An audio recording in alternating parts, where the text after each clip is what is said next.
my name is Emma, and I'm the Assistant Property Manager here at Broadway Commons Apartments in Waukesha, Wisconsin. Today I'm going to talk to you about how to clean the filters on your heating and your air conditioning units in your apartment. It's super important to keep these filters clean so that the units don't clog up and that air can just easily flow through the unit. So each of these units has filters on the front.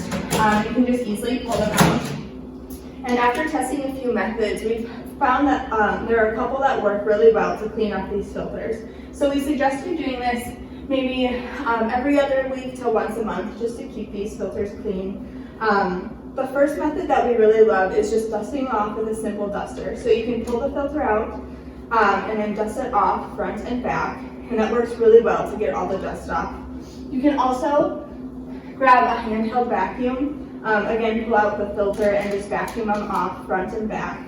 If you don't have a handheld vacuum, you can also just use a standing vacuum with a hose attachment. That also works really well. These smaller units also have to be cleaned just like the big one does, except that they only have one filter. So you can also just pull it out from the front and then clean it front and back, however you decide to with like a vacuum or a duster, and then just slide it right back in, and there you go.